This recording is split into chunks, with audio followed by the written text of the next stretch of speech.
Okay, so we're now going to do volumes of revolution rotating at the y-axis rather than the x-axis. Before we start, yes, I know I have nail varnish in one hand and I haven't done the nail varnish in the other. I apologise, that is just the way it is. I'll finish it later. So, in a very, very similar fashion to before, instead of having a function y in terms of x, we now have a function x in terms of y, where this is our region that we would rotate 2 pi or 360 degrees about the y-axis. In the same way as before, I can take a strip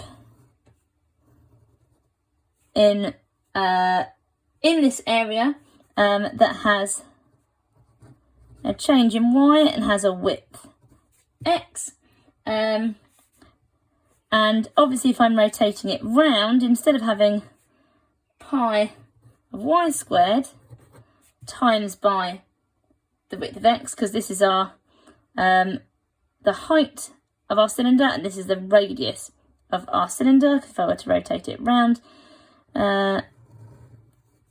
would look something sort of like that, but better. So our radius is x and the height of our cylinder is change in y. As the change in y approaches 0, this is where we get volume, that's pi x squared delta y. So therefore the volume of revolution is pi lots of the integral between a and b of x squared with respect to y.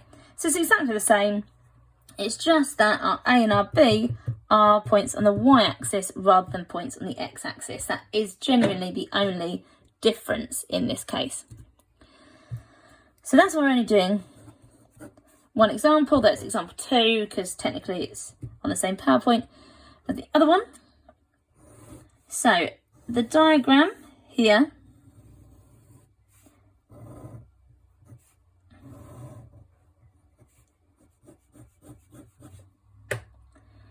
shows a region R which is bounded by the curve, which is y equals the root of x minus 1. So bounded by the curve, the y-axis, and the lines y equals 1 and y equals 3. The region is rotated 360 degrees about the y-axis. Find the volume of the solid generated. So, because we're rotating about the y-axis, this needs to be rearranged to make x equals. So, y equals the root of x minus 1. So I'm going to square both sides and then add 1 to both sides. So x is equal to y squared plus 1. So we now have the equation of this line, but written in terms of x. So now is when we start to actually do our volume. So our volume is equal to pi, and then the integral of y squared plus 1 all squared between 1 and 3 with respect to y. So as we did with our question before, we need to expand this. So we're going to get y to the power of 4 plus 2y squared plus 1. So when I integrate that, I get y to the power of 5 divided by 5 plus 2y cubed over 3 plus y, which will be integrated or will be substituted between 1 and 3. So we substitute in our values. So 3 to the power of 5 over 5 plus 2 lots of 3 cubed over 3 plus, my sheet's gone a bit wonky. Okay, plus 3, all subtract the same thing with 1 substituted in.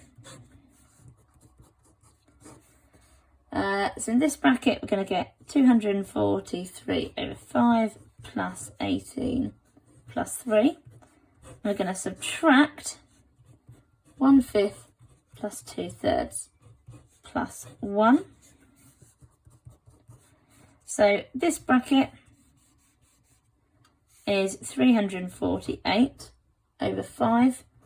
And we're going to subtract all of this bracket, which is 28 over 15, which then finally gives us 1016 pi over 15, which is the volume of the solid. Obviously, we don't have any units. We could put units cubed because we don't know what the units are, but we wouldn't need to do that because we know it's the volume that we're working at. And that is it. That is the only difference, is that we've got an equation in terms of y rather than an equation in terms of x.